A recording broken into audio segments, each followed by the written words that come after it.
VC প্রভিসির পদত্যাগে KUET শিক্ষার্থীদের উল্লাস, ক্যাম্পাসে আনন্দ মিছিল। 4 মে একাডেমিক কার্যক্রম শুরু, সিদ্ধান্তে শিক্ষক সমিতির আপত্তি।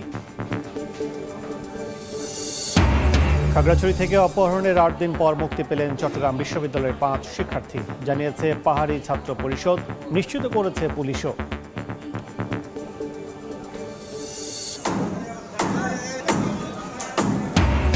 অবৈধ স্থাপনা উচ্ছেদে রাজুকের অভিযান, নারায়ণগঞ্জে নকশা না মেনে তৈরি করা স্থাপনা অপসারণ, ভবন মালিককে 4 লাখ টাকা জরিমানা।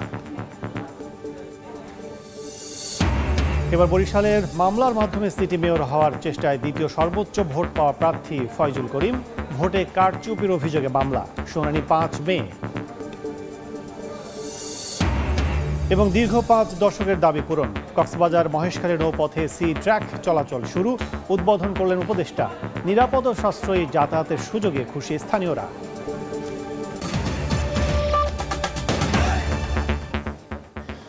বাংলা সময়ের সঙ্গে আছি আমি কাজল আব্দুল্লাহ। টানা আন্দোলনের মুখে কুয়েট উপাচার্য ও উপ উপাচার্যের পদত্যাগে আনন্দ মিছিল করেছেন শিক্ষার্থীরা, তবে সিদ্ধান্তকে একপাক্ষিক আখ্যা দিয়ে পুনর্বিবেচনার আহ্বান জানিয়েছে শিক্ষক সমিতি। এই মুহূর্তে কুয়েট ক্যাম্পাসে আছেন সহকর্মী বেল্লাল হোসেন সজল, সবশেষ পরিস্থিতি জানতে সরাসরি যাচ্ছে তার কাছে। কুয়েটে ক্যাম্পাসে এই যে আজকের শিক্ষার্থীদের যে বিজয়, সেই বিজয়ের পর কিন্তু তারা বিজয় মিছিল করেছে। কুয়েট ক্যাম্পাসে বিভিন্ন সড়ক প্রদক্ষিণ করার পরে এখন কিন্তু তারা শহীদ মিনারে জড়ো হয়েছেন। এখানে তারা সাংবাদিকদের সঙ্গে কথা বলেছেন, সেলফি তুলছেন এবং উল্লাস করছেন। আমরা দেখতে পাচ্ছি যে শিক্ষার্থীরা, বিভিন্ন ব্যাচের শিক্ষার্থীরা, তারা জাতীয় পতাকা হাতে ছবি তুলছেন এবং মিছিলেও কিন্তু তারা বিভিন্ন নানা ধরনের স্লোগান দিয়েছেন। তারা যেটি বলছেন, এই কুয়েটকে রাজনীতি মুক্ত রাখতে চান, সকল ধরনের রাজনীতি কিন্তু বন্ধের দাবি কিন্তু তারা জানিয়েছেন। বলতে চাই, গতকাল রাতে কিন্তু ইউজিসির যে মেম্বারদের ঘোষণার মধ্যে দিয়ে কুয়েটের বর্তমান ভিসি এবং প্রো ভিসির যে প্রত্যাহার বা অব্যাহতির মধ্য দিয়ে কিন্তু তারা যেটি বলছেন, তাদের কিন্তু বিজয় এসেছে। এরপর থেকে আমরা দেখেছি গতকাল রাতেও তারা বিজয় উল্লাস করেছেন এবং আজকে তো বিকেল 4টা থেকে তারা বিজয় মিছিল করার পরে এখন বিজয় উল্লাস করছে। এবং আপনাদের একটু বলে রাখতে চাই যে বর্তমানে কিন্তু কুয়েটের বর্তমান পরিস্থিতিতে যেটি বলা হয়েছে শিক্ষা মন্ত্রণালয়ের প্রজ্ঞাপনের মধ্যে দিয়ে, যে কুয়েটের যে সিনিয়র শিক্ষক রয়েছেন তিনি কিন্তু কুয়েটের দায়িত্ব পালন করবেন, তবে তিনি কে এখনো কিন্তু নাম ঘোষণা করা হয়নি এবং সার্চ কমিটির মধ্য দিয়েই কিন্তু কয়দিন পরে এই ভিসি এবং প্রভিসি পদে নিয়োগ হবে সেটি কিন্তু এখন পর্যন্ত জানা যায়নি। তবে আমরা কথা বলেছি কুয়েটের শিক্ষক সমিতির সঙ্গে, তারা যেটি বলছেন যে এই যে হঠাৎ করেই যে ভিসি এবং প্রভিসির যে পদত্যাগের যে কথা বলা হচ্ছে, এটি তারা যেটি বলছেন সুষ্ঠু বিচার হয়নি এবং যেই ছাত্র রাজনীতি বন্ধের জন্য আজকের এই আন্দোলন, সেই রাজনীতিতেই কিন্তু গ্রাস হয়েছে বলে কিন্তু শিক্ষক সমিতি দাবি করছেন। এবং তারা যেটি বলছেন যে তাদের যে একটা দাবি ছিল শিক্ষকদের লাঞ্ছিত ঘটনায় যারা জড়িত তাদের কিন্তু বিচারের দাবি করেছেন। এবং শিক্ষার্থীরা যেটি বলছেন শুধুমাত্র ভিসির পদত্যাগ নেই, তাদের যে 6 দফা দাবি ছিল এবং 18 ফেব্রুয়ারির যে সংঘর্ষের ঘটনায় যারা জড়িত তাদের কিন্তু চিহ্নিত করে শাস্তির আওতায় আনার দাবি যেমন শিক্ষার্থীরাও জানিয়েছেন, পাশাপাশি শিক্ষকরাও কিন্তু যেটি বলছেন যে যতক্ষণ পর্যন্ত শাস্তি নিশ্চিত না হবেন তারা কিন্তু অঘোষিতভাবে কিন্তু আমাদের সঙ্গে বলেছেন যে এখন পর্যন্ত তারা কিন্তু ক্লাসে ফিরবেন না। যদিও ক্লাস কিন্তু শুরু হওয়ার ঘোষণা রয়েছে আগামী 4 মে থেকে, সিন্ডিকেট সবার সিদ্ধান্ত অনুযায়ী কুয়েটের যে একাডেমিক কার্যক্রম সেটি কিন্তু চালু হবে। কিন্তু বর্তমানে কিন্তু কুয়েটের যে 7টি ক্যাম্পাস রয়েছে, সেই 7টি হল রয়েছে, সেই হলগুলো কিন্তু খোলা রয়েছে এবং শিক্ষার্থীরা কিন্তু বর্তমানে হলেই কিন্তু থাকছেন। এবং আমরা দেখছি যে তারা কিন্তু সকল ধরনের যে কুয়েট সংস্কারের কথাও কিন্তু দাবি তারা জানিয়েছেন। এবং আমরা দেখেছি যে গত 18 ফেব্রুয়ারি সংঘর্ষের পর থেকে 25 ফেব্রুয়ারি অনির্দিষ্টকালের জন্য কিন্তু কুয়েটের যে ক্যাম্পাস এবং একাডেমিক কার্যক্রম সেটি বন্ধের ঘোষণা দেওয়া হয়। এর পরবর্তীতে শিক্ষার্থীরা গত 15 এপ্রিল তারা কুয়েট ক্যাম্পাসে আসেন এবং তারা যে বিভিন্ন যে 6টি হল রয়েছে, সেই 6টি হল কিন্তু তারা হলের তালা ভেঙে তাদের যে একাডেমিক তাদের যে আন্দোলন, সেই আন্দোলনের কার্যক্রম 6 দফা দাবি কিন্তু জানিয়ে আসছিলেন এবং 6 দফার যে প্রধান দফা 1 দফায় নির্ধারিত হয়েছিল, সেই 1 দফা পূরণের পর তারা এখন বিজয় করছেন। এই ছিল আমার কাছে কুয়েট থেকে শিক্ষার্থীদের বিজয় উল্লাসের সর্বশেষ সংবাদ। কুয়েট ভিসি প্রভিসি দায়িত্ব থেকে অব্যাহতি নেয়, আন্দোলন থেকে সরে হয়েছে যে শিক্ষার্থীরা, সবশেষ পরিস্থিতি জানাতে এতক্ষণ সরাসরি ছিলাম ক্যাম্পাসে। খাগড়াছড়ি থেকে অপহরণের 8 দিন পর চট্টগ্রাম বিশ্ববিদ্যালয়ের 5 শিক্ষার্থীকে ছেড়ে দেওয়া হয়েছে। বিকেলে এক বিজ্ঞপ্তিতে তথ্য নিশ্চিত করে পাহাড়ি ছাত্র পরিষদ চট্টগ্রাম বিশ্ববিদ্যালয় শাখা। এতে বলা হয়, গত 16 এপ্রিল খাগড়াছড়ি সদরের গিরিফুল এলাকা থেকে চট্টগ্রাম বিশ্ববিদ্যালয়ের 5 শিক্ষার্থীকে জোরপূর্বক তুলে নেওয়া হয়। এ নিয়ে গণমাধ্যমে সংবাদ প্রচার হলে কয়েক দফায় আলাদাভাবে অপহৃত 5 শিক্ষার্থীকে ছেড়ে দেয় দুর্বৃত্তরা। বিষয়টি নিশ্চিত করে জেলা পুলিশ সুপার বলছেন, মুক্তি পাওয়া শিক্ষার্থীরা বর্তমানে যার যার বাড়িতে অবস্থান করছেন।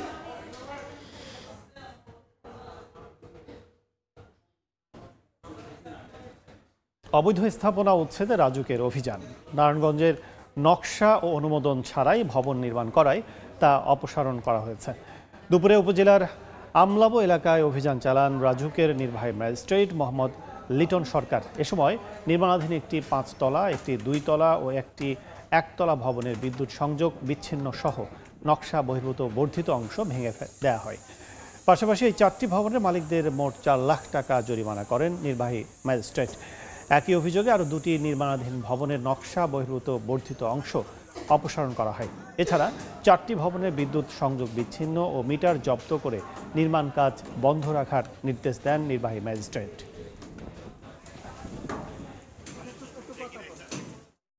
6টি ভবনে অভিযান পরিচালনা করেছি এবং প্রতিটি ভবনই নকশা প্রদর্শন করতে না পারায় আমরা তাদের নির্মাণ কাজ বন্ধ করে দিয়েছি এবং এর মধ্যে 4টি ভবনের আমরা বৈদ্যুতিক সংযোগ বিচ্ছিন্ন করে মিটারটি জব্দ করেছি। 4 জন মালিককে। চট্টগ্রাম ঢাকার পর এবার বরিশালে মামলার মাধ্যমে সিটি মেয়র হওয়ার চেষ্টায় দ্বিতীয় সর্বোচ্চ ভোট পাওয়া প্রার্থী।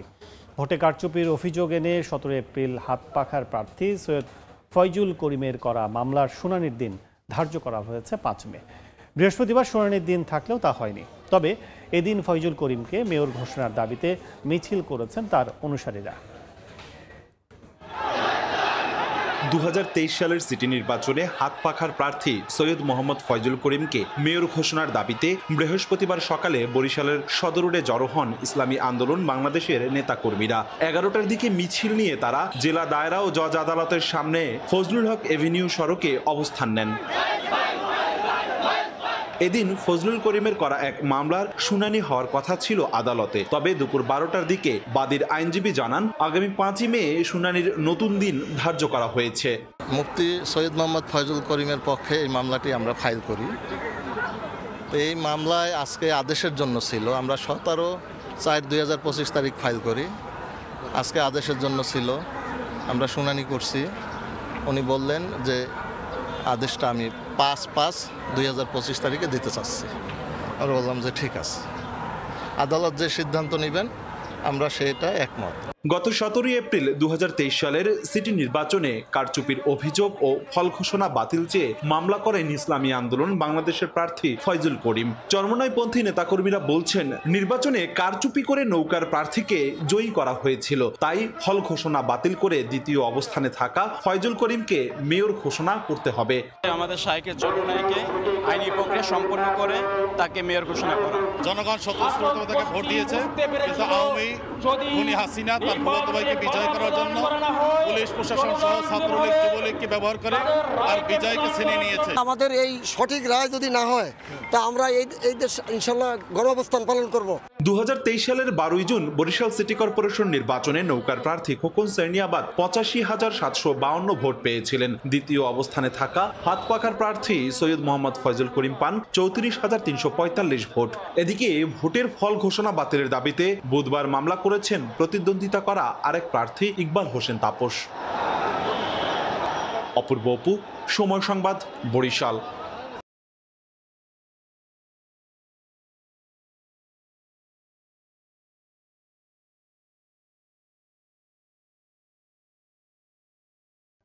অবশেষে আনুষ্ঠানিকভাবে সি ট্রাক চলাচল শুরু হলো কক্সবাজার মহেশখালী নৌ রুটে।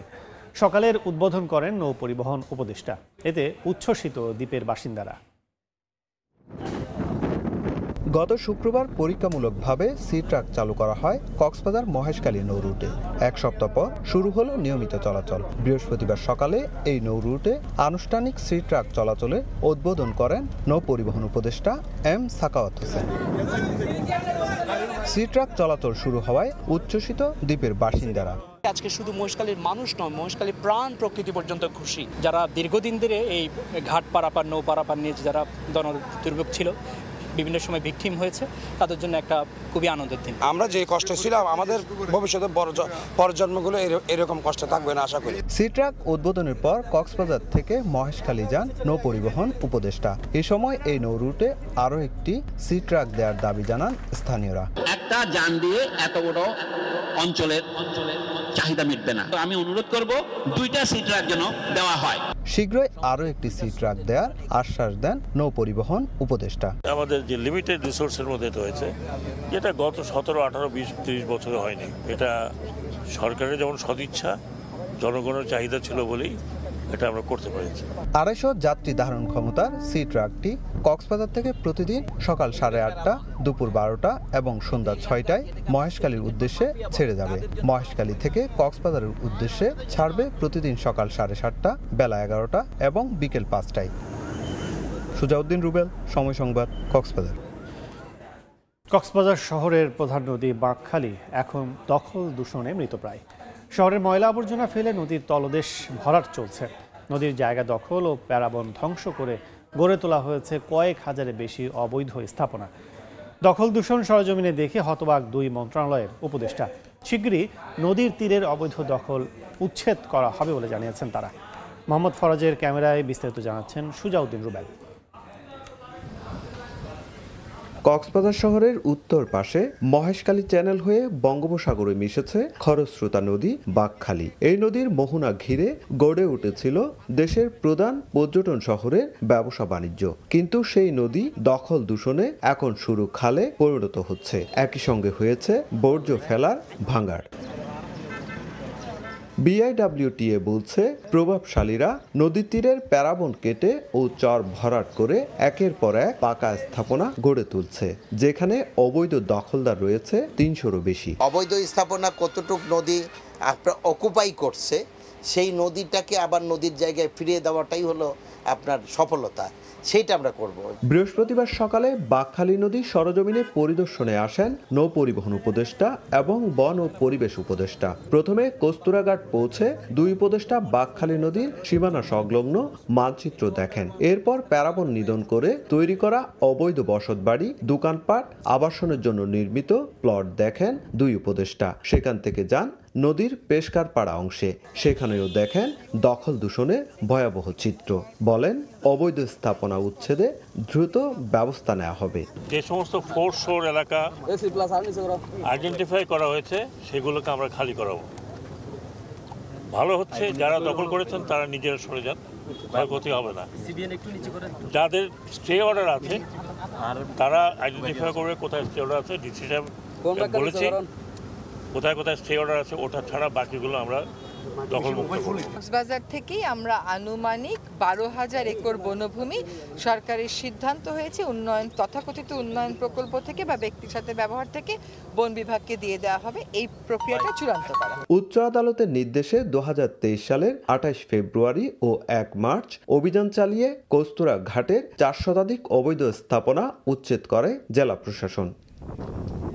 সুজাউদ্দিন রুবেল, সময় সংবাদ, কক্সবাজার।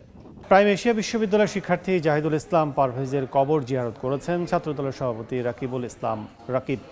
দুপুরে ময়মনসিংহের ভালুকা উপজেলার কাইচান গ্রামে গিয়ে পরিবারের সদস্যদের খোঁজ খবর নেন তিনি। এ সময় আবেগাপ্লুত হয়ে পড়েন পারভেজের বাবা, মা সহ পরিবারের স্বজনরা। পরে রাকিবুল ইসলাম রাকিব অভিযোগ করেন, পারভেজ হত্যাকাণ্ড বিচ্ছিন্ন ঘটনা নয়, এটি সুপরিকল্পিত হামলার অংশ। পারভেজের পরিবারকে ফোন করে হুমকি দেওয়া হচ্ছে, যা অত্যন্ত উদ্বেগজনক বলে জানান তিনি। এজন্য প্রশাসনের কাছে পারভেজের পরিবারের নিরাপত্তা নিশ্চিতের দাবি জানান তিনি।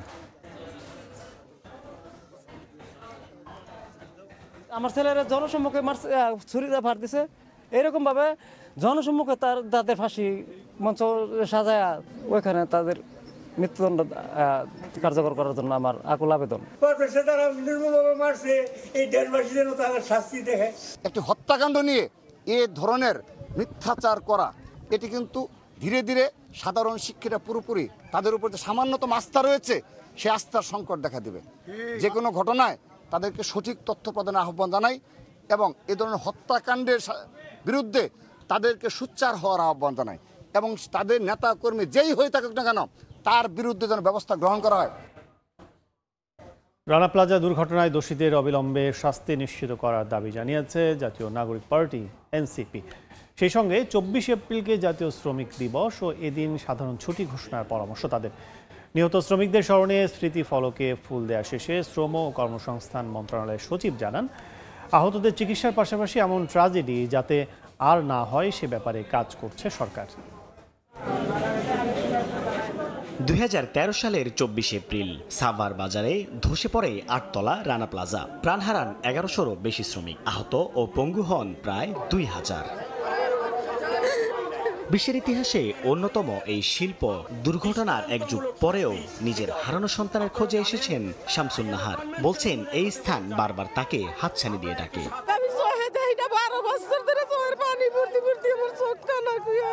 মর্মান্তিক এই ঘটনার 12 বছরেও শেষ হয়নি বিচার। সুষ্ঠু বিচারের দাবিতে বৃহস্পতিবার সকাল থেকেই দলে দলে সাভার বাজারে এসেছেন শ্রমিকদের নানা সংগঠন।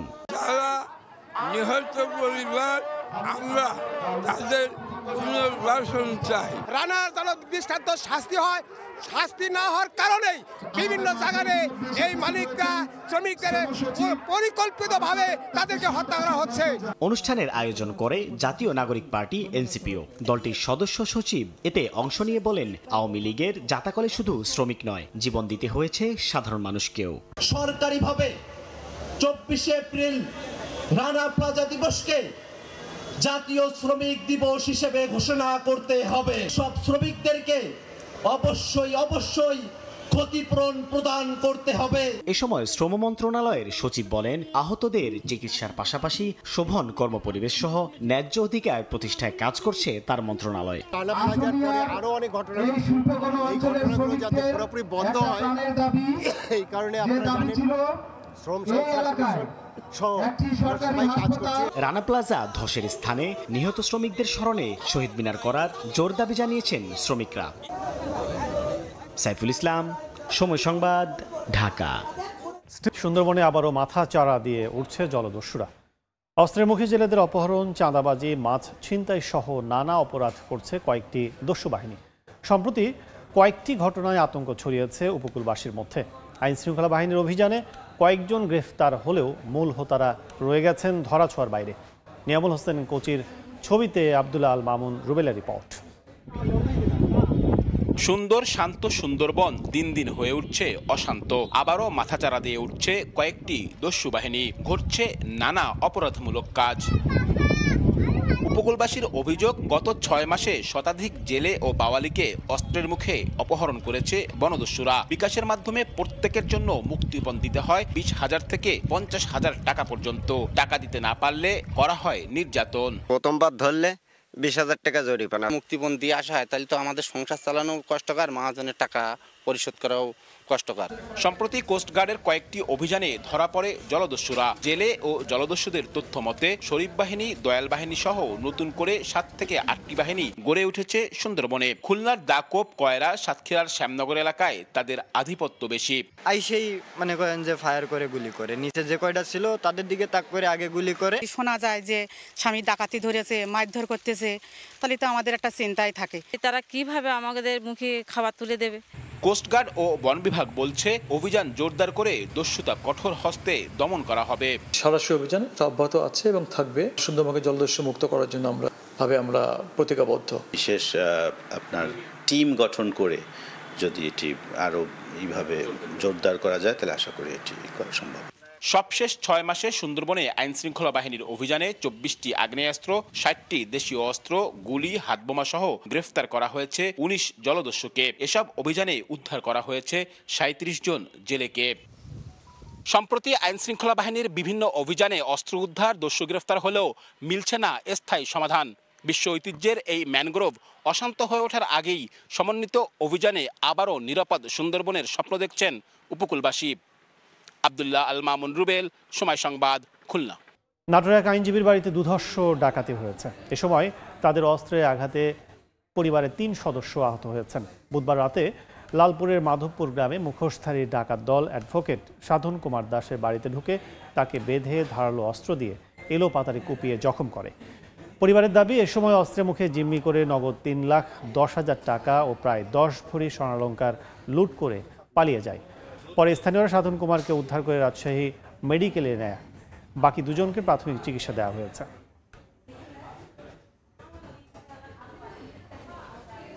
সুন্দরবনের আগুন প্রতিরোধে গঠিত তদন্ত কমিটি প্রতিবেদন দাখিল করেছে। তদন্ত প্রতিবেদনে অগ্নিকাণ্ডের প্রধান কারণ হিসেবে অবৈধ অনুপ্রবেশকারী মোয়ালদের মশাল ও বিড়ি সিগারেটের আগুন এবং মাছ ধরার স্থান পরিষ্কার করার জন্য জেলেরা বনে আগুন লাগানো প্রধান কারণ হিসেবে উল্লেখ করা হয়। আগুন প্রতিরোধে ভোলা নদী পুনর্খনন, কাঠ কাটার পাশ প্রদান, পাহারা জোরদার, ভিটিআরটি ও সিপিজি কমিটিকে সক্রিয়করণ সহ বেশ কয়েকটি সুপারিশও করা হয়। 22 মার্চ পূর্ব সুন্দরবনের চাঁদপাই রেঞ্জের ধনসাগর স্টেশনের কোমলতেজি টহল ফাঁড়ির টেপার বিলে প্রথম এবং 24 মার্চ ধনসাগর টহল ফাঁড়ির শাপলার বিলের 23-এর ছিল নামক এলাকায় দ্বিতীয় দফা আগুন লাগে। ফেনীতে মাদক কারবারিকে নিয়ে সংবাদ প্রকাশ করায় সাংবাদিকদের বিরুদ্ধে মিথ্যা মামলা প্রত্যাহার দাবিতে মানববন্ধন কর্মসূচি পালিত হয়েছে। দুপুরে শহরে কেন্দ্রীয় শহীদ মিনার প্রাঙ্গণে এই কর্মসূচি পালিত হয়। মানববন্ধনে বক্তারা জানান, গত 22 এপ্রিল সীমান্তে চোরাচালানের সাম্রাজ্যে ইউপি সদস্য বললেন পেশায় এটি শিরোনামে মাদক কারবার, চোরাচালান ও মানব পাচার চক্র নিয়ে সংবাদ প্রকাশ করে ঢাকা পোস্ট ও স্থানীয় দৈনিক পত্রিকা দৈনিক ফেনী। এতে মাদক কারবারি ফুলগাজী উপজেলার আমজাদহাট ইউনিয়নের 7 নম্বর ওয়ার্ড সদস্য রহিমউল্লাহ সহ বেশ কয়েকজনের নাম উঠে আসে। এর বিরুদ্ধে রহিমউল্লাহ বাদী হয়ে ঢাকা পোস্টের জেলা প্রতিনিধি ও দৈনিক ফেনীর নিজস্ব প্রতিবেদক তারেক চৌধুরীকে আসামি করে আদালতে মামলা করেন। পরে আদালত মামলাটি আমলে নিয়ে জেলা গোয়েন্দা পুলিশকে তদন্তের নির্দেশ দেন। এই ঘটনায় রহিমউল্লাহর বিরুদ্ধে আইনানুগ ব্যবস্থা গ্রহণের জন্য 48 ঘন্টার আলটিমেটাম দেয় মানববন্ধনকারীরা।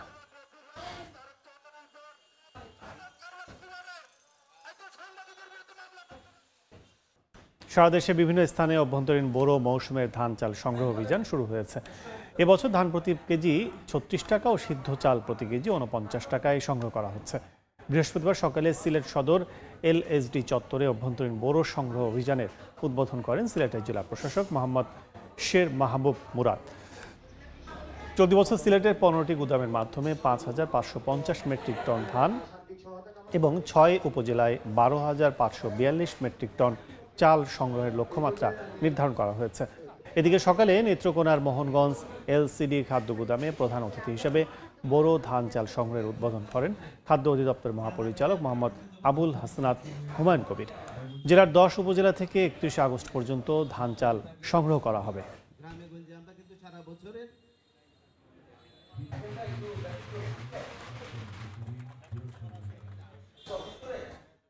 সিন্ডিকেট মুক্ত পরিবেশে কৃষকদের সরাসরি সরকারি খাদ্য গুদামে ধান বিক্রির ব্যবস্থা স্থানীয় প্রশাসন নিশ্চিত করবে। প্রশাসনকে এমনই নির্দেশনা দেওয়া হয়েছে বলে জানিয়েছেন খাদ্য উপদেষ্টা আলী ইমাম মজুমদার। সুনামগঞ্জের শান্তিগঞ্জ উপজেলার খাদ্য গুদামে ধান সংগ্রহ অভিযানের উদ্বোধন অনুষ্ঠানে খাদ্য উপদেষ্টা এই কথা বলেন। এ সময় জেলা প্রশাসক ডক্টর মোহাম্মদ ইলিয়াস মিয়া সহ জেলা প্রশাসন ও জেলা খাদ্য বিভাগের উচ্চ পদস্থ কর্মকর্তারা উপস্থিত ছিলেন। পরে উপদেষ্টা হাওরের ধান কাটা ঘুরে দেখেন।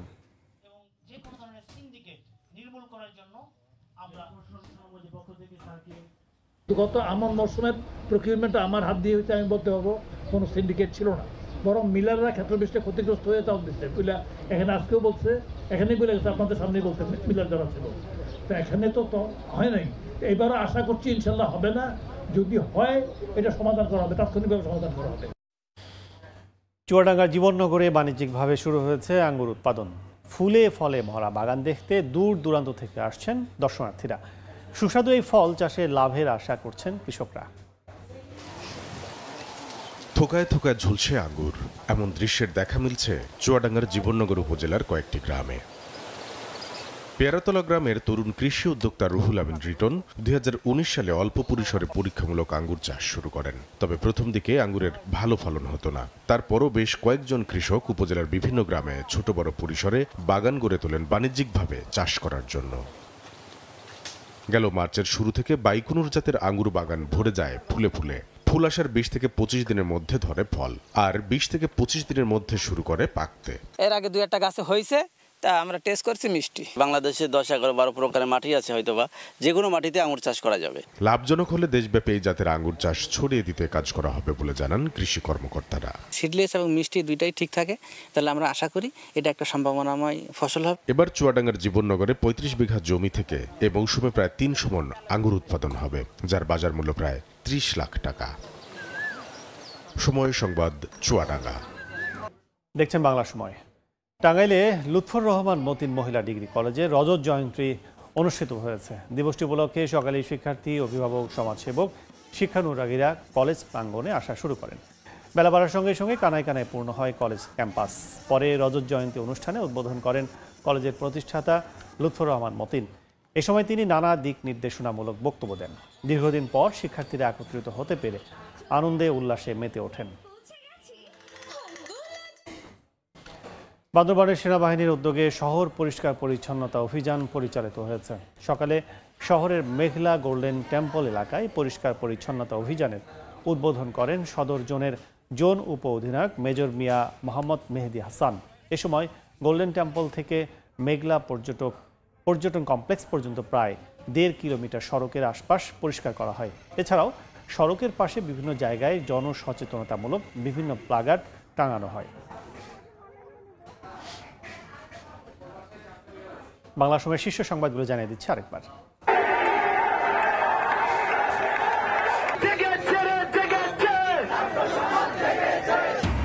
ভিসি প্রভিসির পদ থেকে কুয়েট শিক্ষার্থীদের উল্লাস। ক্যাম্পাসে আনন্দ মিছিল। 4 মে একাডেমিক কার্যক্রম শুরু। সিদ্ধান্তে শিক্ষক সমিতির আপত্তি। খাগড়াছড়ি থেকে অপহরণের 8 দিন পর মুক্তি পেলেন চট্টগ্রাম বিশ্ববিদ্যালয়ের 5 শিক্ষার্থী, জানিয়েছে পাহাড়ি ছাত্র পরিষদ, নিশ্চিত করেছে পুলিশও।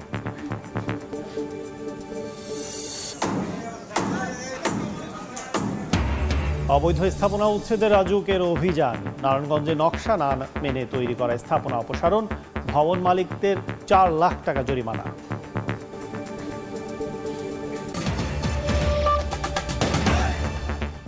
এই ছিল বাংলা সময়। সঙ্গে থাকুন সময়।